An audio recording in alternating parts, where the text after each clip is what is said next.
much segmentation in the beginning. That's the next rookie mistake we talk about in that video, and it goes hand in hand with the previous video. The previous video was too many changes and lack of patience. This is pretty much the same. Why? Because a lot of people feel very uncomfortable with the fact that you should have a simple campaign structure, give it time to learn, optimize it, and then you will succeed. Because again, they mistake activity for improvement and they think that's better. And what you do in the beginning is like they segment their campaigns way too much, or they launch 1,000 different campaigns at the same time. 1,000 is a bit of an exaggeration here, but you get the picture, right? Because how does a great campaign structure look in the beginning? We discussed that and I will show you again. You have one PMAX, right? It's right here, PMAX. You have one asset group with all your products and all your budget goes there. All your budget goes there. You wanna gather as much data as possible, keep it super simple. The structure is super simple per se, right? It's one campaign, all products, the budget, and you just want to gather some data in the beginning. And then later on, yes, and we do that with the agency as well. Once we're at a higher level, we split it up based on performance, or you can split it up based on a couple of different criteria, depends. But then you can do that later on, and then it makes a lot of sense. But what a lot of beginners do, especially in the beginning, because they think, oh yeah, I have one campaign here and I will split it up in different product types. Then I have this campaign here, which includes the best sellers.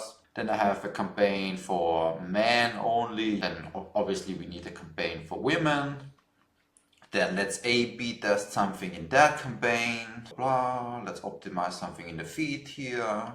So optimized feed campaign. I have seen all of that, trust me. I'm not even exaggerating here. And suddenly you have like 4 or 5 campaigns in the account. And the funny thing is, the budget still the same. They still have like 50 euros in spend. But now that little budget goes here, here, here, here, here, here, here, like everywhere. And there, perfect example. We also have a budget of 50 euros, right? But everything goes here in that one campaign, in that one asset group. And we can learn properly. There it goes everywhere, and you spread it thinly across all of these campaigns, a little bit here, and you will realize quickly, you should realize now already, what that means is like the whole learning phase will take much longer. It probably still works, maybe it's not a bad idea to A/B test something here. I don't say it's a bad thing. I don't say it's a bad thing to test that. Maybe the women campaign works way better than the men campaign. But if you do that in the beginning with such a little budget, the whole learning phase will look like that. You will never really move anywhere. And maybe after 2 months, you're a little bit ahead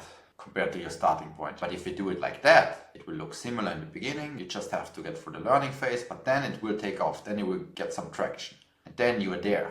This guy is here. You are smart. You're not stupid. You are here because you do it properly. You're patient. You gather some data. And then later on, you split it up. Once you have bigger budget, now you spend... Now let's increase the number. Now you spend 2,000 a day. So you have much more resources to test properly and test it quickly, which you don't have in the beginning. That's why too much segmentation too early on is one of the biggest mistakes I see all the time. That's why stick to that, be patient and do it properly.